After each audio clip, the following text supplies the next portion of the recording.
Bonjour à tous, chers amis. Ah, pas encore en ligne. Bonjour à tous, chers amis. Nous sommes en quelques jours de Yud Shvat, le jour où le Rabbi est devenu Rabbi ce Shabbat il y a 74 ans. Cette révolution planétaire qu'on ne peut pas s'imaginer. Qu'est-ce que le monde aurait eu?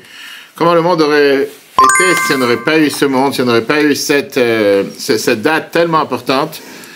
Mais c'était la date en 1950, quand la vie précédente nous a quittés. Shabbat Parashat Bo, la même chose que la même configuration que cette année. Le Shabbat Bo 1950, le 10 Shvat. On a parlé longuement les derniers jours, merci beaucoup. On a parlé longuement les derniers jours comment on a le Mahamar, le fameux discours chassidique que la Bible avait donné pour étudier pour ce jour-là, qui s'appelle Bati Legani.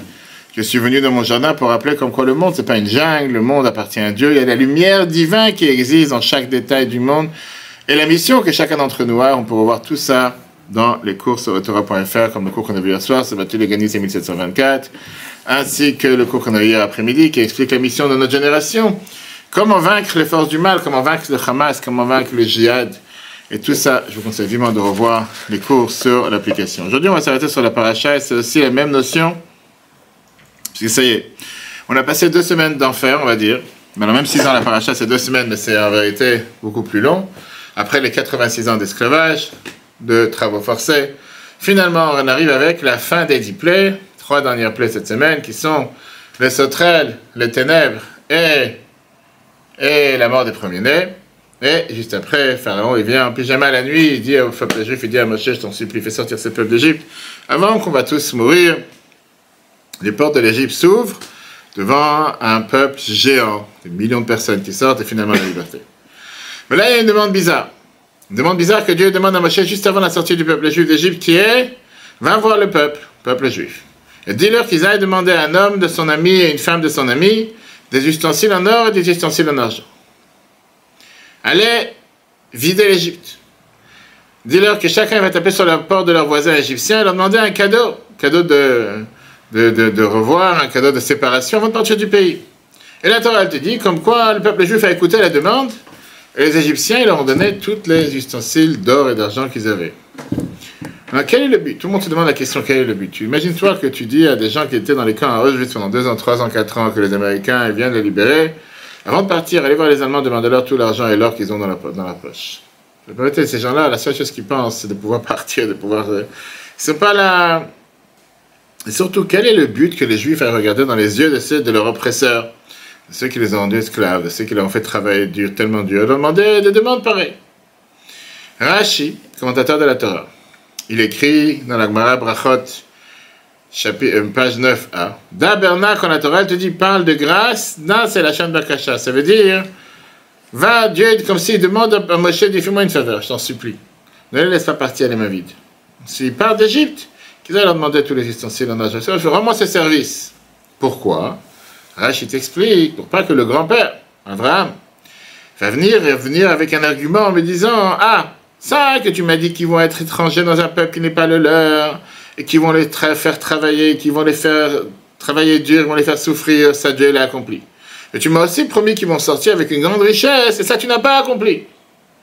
Dieu il demande à Moshe d'aller avertir le peuple juif et lui demander pourquoi, pour tranquilliser Abraham, qu'Abraham ne vienne pas se plaindre contre l'injustice divine, qu'Abraham ne vienne pas se plaindre pour dire, ah, d'un côté tu as fait ce que tu m'as promis d'une manière, mais la deuxième chose que tu m'as demandé, la deuxième chose que tu m'as promis, tu n'as pas fait. On se rappelle qu'au départ, il y a 400 ans, Dieu il avait clairement dit à Abraham, il lui a dit, sache que ta génération sera étrangère dans une terre qui n'est pas la leur, mais après ça, ils vont sortir avec une grande richesse. Et on a expliqué ça il y a quelques semaines, qu'on peut voir sur Torah.fr, qu'il n'y a pas de logique derrière cet esclavage.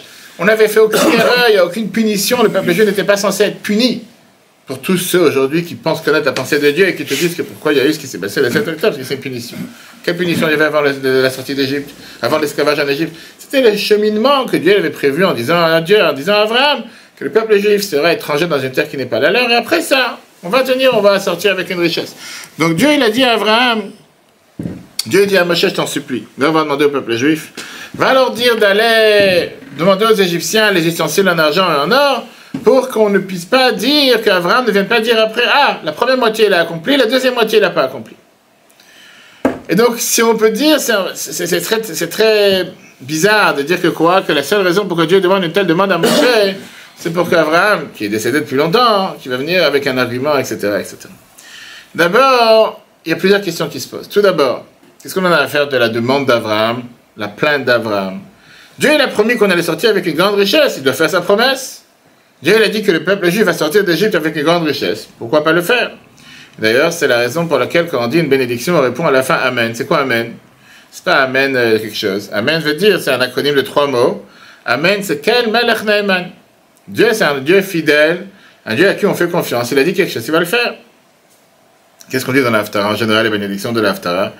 Kel Ne'eman Haomer ve'oseh shekol dvarav emet tzedek. Dieu, chaque chose qu'il dit, il promet et il le fait. C'est ce qu'on dit dans Baruch Shamar tous les matins. Baruch Omer ve'oseh, Baruch Gozer Kayem. Dieu, ce qu'il dit, il fait. Ce qu'il décrète, il accomplit.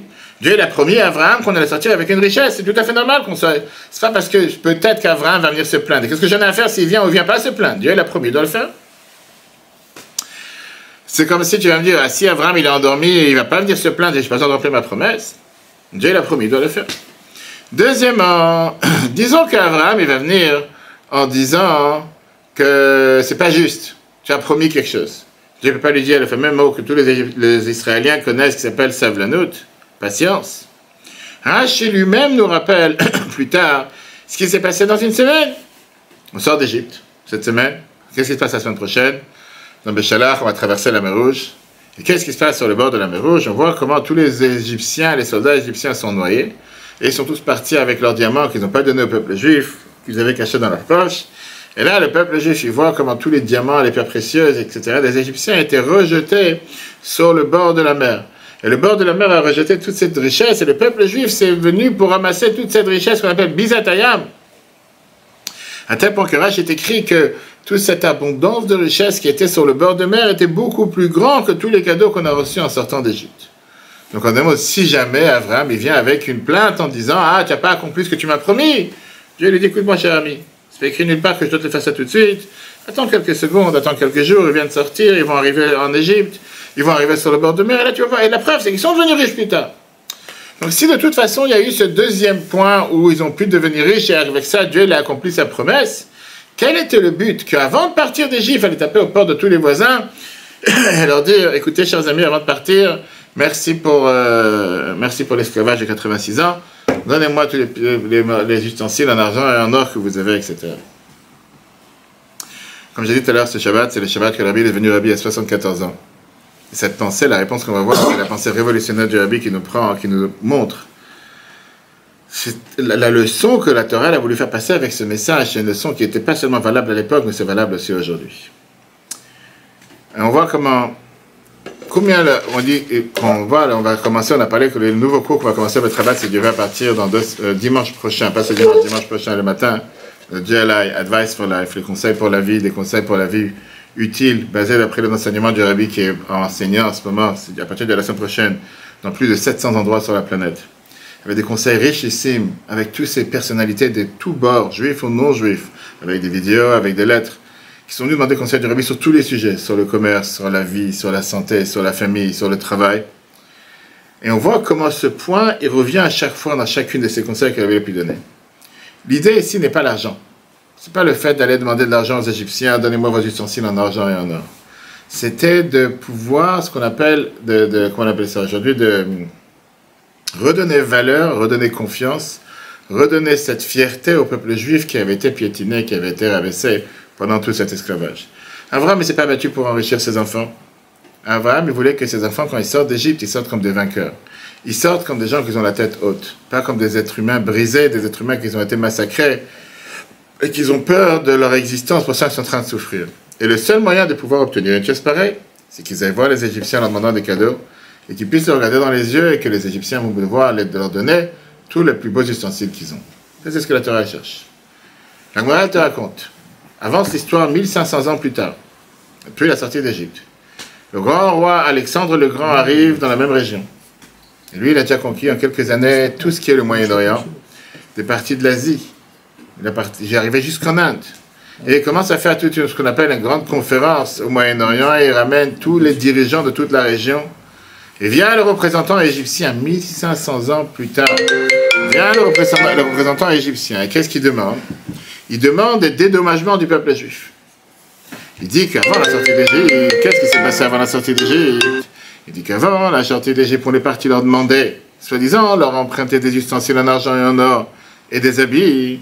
Et ils ont compris qu'on était là pour leur emprunter ces choses-là, pour avoir comment cuisiner dans le désert, faire des pitotes ou des mouflettes ou je sais pas quoi, et qu'on va leur rendre. Au final, on s'est enfui, on ne leur a pas rendu. 1500 ans plus tard. C'est pas aujourd'hui que le peuple juif demande ce que les Allemands ils ont enlevé pendant la guerre, qui rendent les biens qu'ils ont enlevés aux Juifs, ou les Polonais, ou en Russie, qui rendent des synagogues, etc. On parle de 1500 ans plus tard. Le peuple juif a eu très peur. Alexandre le Grand est prêt, bientôt le nouveau patron. Il ne savait pas quoi répondre. La Gemara te raconte comment un juif simple se lève et s'appelait Gvia ben Bessissa. Bessissa, il vient et dit, moi je vais vous répondre. D'où vous savez qu'on a pris tellement de choses de chez vous avant de partir? La parachat de Bo, la parachat de cette semaine, la parachat dans laquelle c'est écrit qu'on a demandé de l'or et de l'argent, et qu'on vous a demandé des ustensiles, des habits, etc. Il fait la même Torah, nous dit que vous avez rendu esclaves 600 000 personnes pendant 430 ans. Avec les travaux forcés en Égypte, il y a différents calculs, c'était les 400 ans, 430, 126, 86, peu importe. Vous n'avez pas payé un centime. Masse salariale, charge patronale, vous n'avez pas payé aux salariés. Alors que vous savez qu'on va faire l'échange, il n'y a pas de souci, on vous rend vos ustensiles. Maintenant, on va vous demander le salaire complet du travail de centaines de milliers d'employés qui ont travaillé chez vous pendant tant d'années. Vous verrez, ça vaut la peine. Et la Gemara termine que les représentants égyptiens se sont levés et se sont enfuis. Et jusqu'à aujourd'hui, ils sont en dette. Et c'est pour ça qu'aujourd'hui, ils font passer des requêtes de la Corée du Nord, de la Russie, de je ne sais pas où, de Tir-Philadelphie par Gaza. Et qu'Israël est tenu de découvrir tellement de quantités d'armes et d'armes et d'armes et de tellement de requêtes. D'où ils sont passés tout ça? Par l'Égypte. Pas par où ils doivent passer, par la mer. Ça, c'est la parenthèse qui fait mal au cœur, que hier, encore une fois, on renvoie la population revenir dans le nord de Gaza, car soi-disant, on avait nettoyé. Et ce matin, des dizaines de requêtes qui tombent sur les tivotes de l'endroit que ça allait partir. Marche sur la tête, parenthèse fermée. Gvia ben Bessissa, elle a demandé que demander l'or et l'argent qui sort d'Égypte, c'était... Donc il explique qu'en réalité, ce qu'on a demandé, c'était pas juste demander des choses, c'était comme un salaire pour ce qu'on a travaillé dur. Donc quand un employeur, il paye à un employé, pourquoi il paye à un employé? Pour deux choses. Tout d'abord, pour que la personne puisse vivre et se nourrir à travers le salaire. Deuxièmement, ça donne le sentiment à l'employé qu'il a contribué quelque chose à la société, il a contribué quelque chose à la communauté. L'argent, c'est juste un moyen de pouvoir donner ce sentiment qui est beaucoup plus élevé que la matière, juste ce billet d'argent, c'est pas juste pour acheter des courses et faire des courses. Aujourd'hui d'ailleurs, on a compris que le deuxième composant dans le salaire est beaucoup plus important et plus important parfois que le premier. Il y a parfois des gens qui abandonnent des sociétés où ils ont des travaux qui sont des places très élevées, où ils ont de très grands salaires, s'il leur manque le deuxième composant de se sentir partenaire, de se sentir combien ils contribuent à la société, combien ils contribuent au travail. Il y a des gens qui sont prêts à quitter des emplois énormément importants parce qu'ils se sentent usés, ils se sentent non valorisés, même s'ils ont un grand salaire. Ce n'est pas le salaire qui compte, il n'y a pas que le salaire qui compte. Aujourd'hui, tu as des grandes sociétés qui sont prêtes de tout faire pour investir énormément d'argent pour garder leurs employés, en leur donnant le sentiment que c'est une grande famille, que c'est une grande maison, en donnant une autonomie à un employé, en donnant le choix à un employé, qui lui montre comment il est central dans l'affaire, etc., etc. Ça, c'est la réponse que Dieu dit à Moshe. Si j'ai envie, je peux me rendre quitte du devoir que j'ai pris sur moi de leur donner cette richesse que j'ai donnée à Abraham avec ce qu'ils vont recevoir sur le bord de la mer Rouge quand ils sont partis chercher la richesse sur le bord de la mer Rouge. Cette promesse que j'ai dit que le peuple juif va sortir avec une grande richesse, je peux le faire de différentes manières. Et ils vont le recevoir en se jetant sur le bord de mer, ramasser l'argent, etc. Et ils vont sortir de l'exil d'Égypte, de la sortie d'Égypte, avec une énorme richesse. Ça, il n'y a pas de problème. Si Dieu il veut nous rendre riches, il peut nous rendre riches de cette manière-là. Mais Abraham, qui est le père, ne sera pas d'accord avec ça. Abraham, qui est le père du peuple juif, qui a quoi son problème? Abraham, lui, il s'est dit, où est la gloire? Où est l'honneur? Où est l'honneur de mes enfants? Quel type de personnes vont sortir de là-bas totalement brisées moralement, brisées physiquement, avec la tête basse, comme des voleurs, alors qu'ils se sont fait massacrer pendant 86 ans? Ça fait presque 100 ans que toute leur valeur, leur estime de soi a été rabaissée jusqu'à terre. Ils ont passé tellement, je veux dire, de souffrance. Pas seulement de souffrance physique, souffrance morale, abus, humiliation, exactement, merci, qui a fait qu'il y avait les travaux forcés dans la... Et pas seulement les travaux forcés qui servaient à rien, c'est pas qu'on a construit des bâtiments d'habitation, c'était des tours qui servaient à rien. Il y avait le fait de servir de manière tellement dégradée dans les maisons égyptiennes, de verser le sang des Juifs, et c'est ce qu'on voit aujourd'hui avec tous nos ennemis, qui font souffrir, que ce soit les otages, qui font souffrir le peuple juif, ce qui s'est passé le 7 octobre.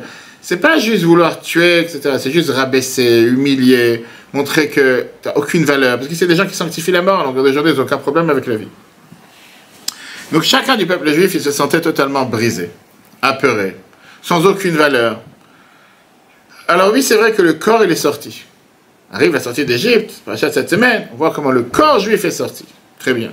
Mais l'âme, elle est restée très profonde en exil. Je me rappelle à chaque fois que je suis arrivé en Ukraine, en Russie, en 1994, la première fois, 4 ans après le communisme.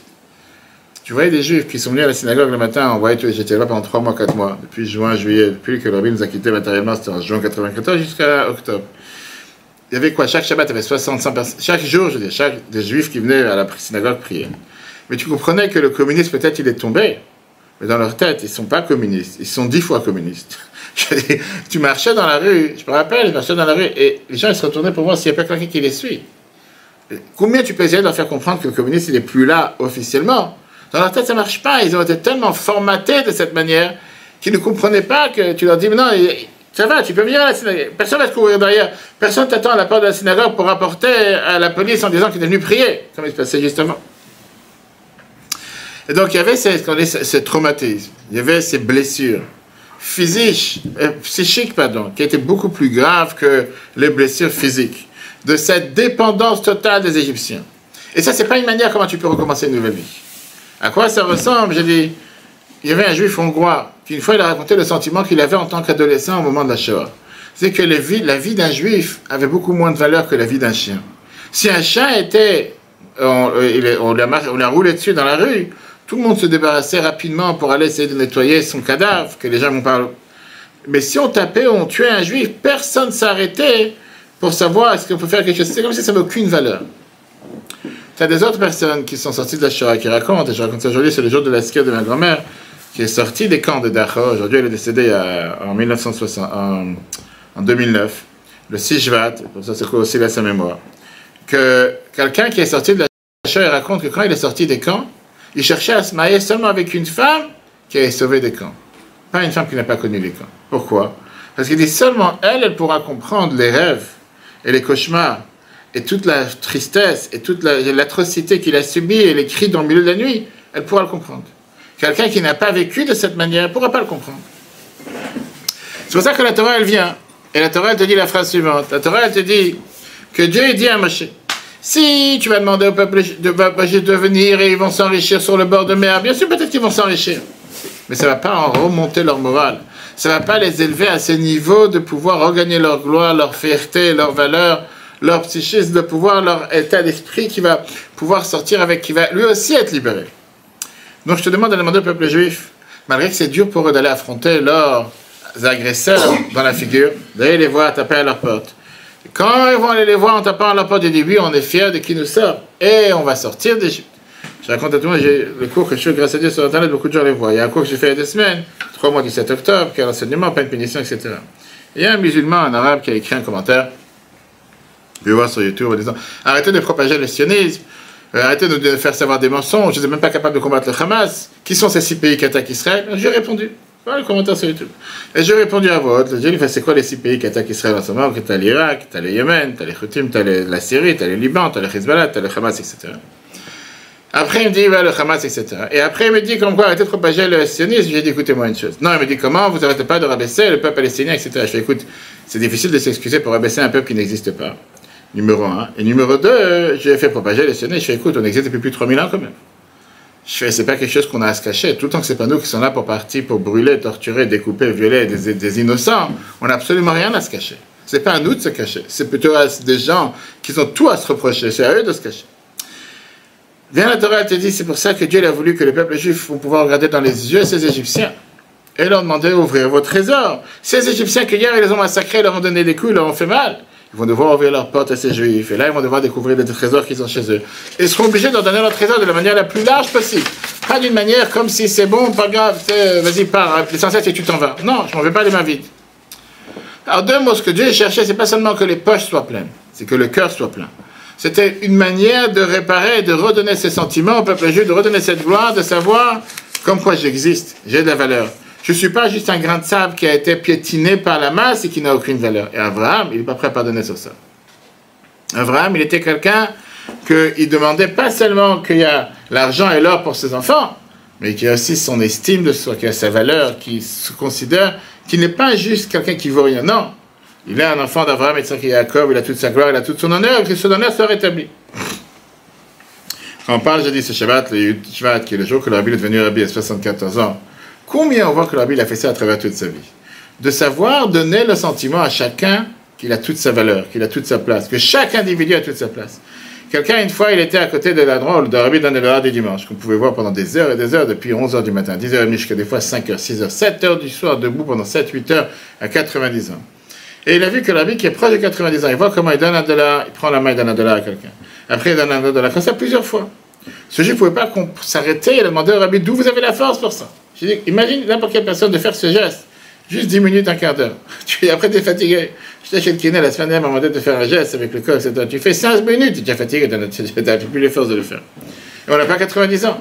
Et la Bible a répondu quand on compte des diamants, on ne se fatigue jamais. La Bible a dit, je ne suis pas en train de distribuer de l'argent. C'est partager cet amour, le sentiment que chacun a toute sa valeur. Combien de gens racontent comme quoi, en passant devant le Rabbi, ils pensaient qu'ils étaient le seul qui existe sur la planète. Il n'y a personne d'autre autour. Il n'y a aucun autre souci, il n'y a aucun autre problème. Et avec ça, le Rabbi te dit que quoi? Que là, on comprend aussi ce qui est écrit dans Pirkei Avot, les maximes de nos pères, chapitre Mishnah 5, chapitre 5, Mishnah 10. Ça dit qu'il y a 4 critères chez l'humain. Celui qui dit ce qui est à moi est à toi, ce qui est à toi est à moi, c'est un ignorant. Les mots, tu n'as rien gagné dans l'affaire. Celui qui dit ce qui est à moi est à toi, et ce qui est à toi, c'est un chassid. Quelqu'un de pieux. Celui qui dit ce qui est à moi est à toi, et ce qui est à toi est à moi, on dit que c'est un ignorant. Il est bête comme tout, c'est un imbécile. Celui qui dit ce qui est à moi est à toi, et ce qui est à toi est à toi, c'est un chassid. La Bible dit, je ne comprends pas cette phrase. Qu'est-ce que ça veut dire une chose pareille? Il faut tout donner. C'est prends ma veste, prends mes chaussures, prends ma voiture, prends ma maison. C'est pour ça qu'il faut être un chassid. Et de quoi lui il va vivre? C'est dans tout ce qu'il a, de quoi il va vivre? C'était en 1979.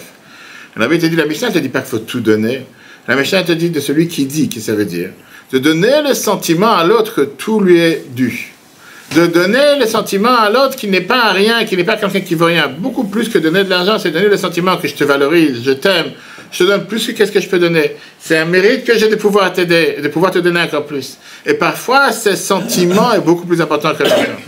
La Gemara Baba Batra, page 9, te dit la phrase suivante. Celui qui donne la tzedaka à un pauvre, il est béni avec 6 bénédictions. Celui qui le console avec des bonnes paroles, il est béni avec 11 bénédictions. Parce que c'est pas seulement qu'il donne pour l'aider. Il donne pas seulement quelque chose de matériel, mais il donne le sentiment que la difficulté, elle est momentanée et qu'il y a de l'espoir et qu'il va s'en sortir. Et de l'autre côté, la même halakha te dit que quelqu'un qui donne la tzedaka avec une mauvaise figure, avec un mauvais visage, avec amertume, si prends ton chèque et casse-toi en bon français, comme les gens ont l'habitude de me dire régulièrement, ou prends ton don, tu sais quoi, vas-y, laisse-moi tranquille, ils ne sont pas récompensés pour ce geste de mitzvah. De donner un sentiment à quelqu'un comme si tu es une ordure, tu vois absolument rien, tu nous casses la tête avec tes bêtises. Il y a un but dans la halakha qui te dit clairement qu'il n'y a pas seulement le devoir de donner de zakat, mais se le donner avec un visage chaleureux, en confortant une personne, en encourageant une personne, en donnant à une personne qu'il n'est pas là juste parce qu'il n'a pas les choix, non, que si Dieu veut les situations, ça s'améliore. Combien de fois dans la vie de chacun d'entre nous, tu as tellement de gens, que ce soit dans le rapport parent-enfant, dans le couple, que là, des fois, un enfant qui vient et qui dit à son père en disant « Tu ne me calcules pas, tu ne me vois même pas, tu ne te considères même pas avec moi. » Et le père dit « Je ne comprends pas, il dit « Je ne comprends pas, qu'est-ce que tu veux de moi? Toute ma vie, j'ai tout fait pour toi. Qu'est-ce que ça veut dire que je ne te calcule pas, que je ne suis pas là pour toi? Tout ce que tu as demandé, tu as toujours reçu. Tu as appuyé sur un bouton, tu l'as eu. » Écoutez cette histoire. Et c'est une histoire qui est tellement riche quand on parle de parents-enfants. C'était une nuit avec Fakhabad. Fakhabad, c'est un quartier avec les Lubavitch, etc. C'était un ami à moi qui raconte, il y a quelques années, c'était il y a presque 1h du matin. Et sur le banc étaient assis plusieurs jeunes. Et malheureusement, des jeunes, on va dire, on appelle ça en anglais des dropouts. C'est-à-dire des gens qui ont dévié du système, qui ne sont pas dans le système de l'école, la maison, qui vont dormir à 1h. La nuit, qu'est-ce qu'on fait? On s'assoit sur les bancs, on fume, on va savoir qu'est-ce qu'ils fument, qu'est-ce qu'ils boivent, etc. Qui n'ont pas réussi, ils n'avaient aucun moyen, aucun, on va dire, un grand enthousiasme de se réveiller le lendemain matin pour un but, pour une raison, etc. Le matin ne les intéressait pas. Je suis parti leur parler. Je parlais à un des jeunes qui était là-bas et je lui ai dit, pourquoi tu vas pas à la maison? Il dit, laisse tomber, je vaux quelque chose pour quelqu'un, quelqu'un s'intéresse à moi. Je lui ai dit, écoute, aie pitié sur ton père, bientôt il devrait se lever. Il ne va pas dormir tout tant qu'il ne te voit pas à la maison. Il m'a dit, tu sais quoi, je peux te jurer que mon père ne m'aime pas. Il aurait préféré que je sois né chez les voisins. Je Tu dis, pourquoi tu dis une chose pareille? Je regarde tes chaussures, c'est des chaussures qui coûtent 500 shekels. Ta chemise, elle coûte 200 shekels. Je rappelle à ma maison que ton père t'a fait, ça a coûté 100 000 shekels. Pourquoi tu dis que ton père ne t'aime pas? Quel rapport? Je vois qu'il s'est bien inquiété de ça. Il m'a répondu la phrase qui m'a frappé. Mais tout ce que mon père a fait, il a fait pour lui. Mais quand est-ce qu'il a fait quelque chose pour moi? Quand est-ce qu'il m'a montré que moi, j'ai de la valeur à ses yeux? Parce qu'il a fait pour lui, pour se dire, regarde ce que je fais à mon fils, regarde ce que je lui ai payé, regarde ce que je lui ai donné. Quand est-ce qu'il a fait quelque chose pour moi? Et avec cette phrase, il reprend tout ce qu'on vient de voir. Pourquoi la paracha de cette semaine te donne l'importance que le peuple juif devait demander aux Égyptiens ces ustensiles d'argent et d'or? Parce que comme j'ai dit tout à l'heure, l'amour, c'est pas ce que nous on appelle l'amour. C'est ce qui se passe à leurs yeux, ce que leurs yeux considèrent comme amour. Et l'amour, tu ne veux pas acheter en achetant des jeux à 50 000 shekels ou 50 000 euros, mais donner le sentiment à l'autre qu'il a de la valeur et qu'il vaut quelque chose. Et ça, c'est la chose la plus belle qui peut nous arriver. En deux mots, le plus beau cadeau que des parents peuvent donner à un enfant, c'est leur faire comprendre qu'ils sont le plus beau cadeau qu'eux, ils ont reçu. Pas de les dire, tiens, je t'achète tel jeu. Non, que les parents, ils disent, et qu'ils font comprendre à un enfant que toi, tu es le plus beau cadeau de ma vie. Toi, tu es la chose la plus importante que j'ai pu avoir dans ma vie. Et c'est pour ça que la Torah te demande la sortie d'Égypte. Tout le but de la sortie d'Égypte, c'est quoi? Vegata levincha. Transmettre à tes enfants. C'est toute l'histoire de la fête de Pessah, qu'on parle dans la paracha de cette semaine. De savoir passer du temps avec les enfants, apprendre avec les enfants, aller faire des achats avec les enfants. Peu importe, donner le sentiment que ça, c'est la chose la plus importante qu'on a dans la vie. Et c'est exactement la même chose, comme je te dis, pas seulement pour le couple, aussi pas seulement pour l'éducation, mais pour le couple. J'ai raconté plusieurs fois cette histoire, mais c'est tellement riche. Il y avait une fois un matin, un des rabbins de Vizhnitz, qui est revenu de la synagogue, et il passe par la grande rue en Israël, j'ai oublié le nom de la rue, où il vend plusieurs magasins, plusieurs bijouteries. En général, il marchait très vite, sans regarder droite et gauche. Et là, il est arrêté, il est rentré dans une bijouterie, et le patron, il est tellement énervé, quoi, le rabbi de Vizhnitz, il vient dans ma bijouterie pour acheter quelque chose. Bon, c'est quelque chose que ça n'arrive pas tous les jours. Et il a tout laissé tomber pour les soins. Il dit, je cherche une très belle montre pour ma femme. Il sort de son tiroir les plus belles montres, il lui montre plusieurs exemples. Et il dit, peut-être qu'il y a une femme dans le magasin. Il dit, parce que moi, je ne connais pas exactement le goût de ma femme. Une femme, certainement, elle pourra connaître qu'est-ce qu'une femme, elle aime ou pas. Elle va savoir, je vais prendre une montre qui est faite pour un homme, qui n'est pas faite pour une femme ou quoi que ce soit. Et la femme du patron, elle va maintenant à la caisse, elle regarde les montres, elle dit, écoute, moi, je pense que connaissant la rabbinite, ça, c'est quelque chose qui peut lui plaire, et je pense que d'après son style, c'est quelque chose qui va lui plaire. Il a dit, ah, c'est magnifique, il a payé, il est sorti du magasin aussi vite qu'il est rentré. L'autre, il n'a pas compris. Il a dit, Rabbi, désolé que je vous demande, mais pourquoi vous êtes entré dans le magasin? D'abord, la rabbinite, elle n'a pas besoin de montre. Deuxièmement, c'est pas important c'est pas honorable pour quelqu'un aussi important comme vous. Il rentre dans le magasin pour milieu de la rue, comme ça, pour acheter une montre. Vous aurez pu appeler le patron. Et il serait venu joyeusement à la maison avec un tiroir de montres. Vous aurez montré comme les gens, les grandes classes, ils font. C'est pas au rabbi de s'arrêter. Écoute ce que le rabbi de Vizhnitz a répondu. Mais une histoire tellement riche et tellement importante. Il a dit comme ça. Il fait, crois-moi que la rabbinite, elle n'a pas besoin de montre. Je peux me chercher une montre. L'histoire est différente. Hier soir, je suis rentré de la synagogue, la prière de Maariv. Je passe par le magasin. Et j'entends du magasin des cris.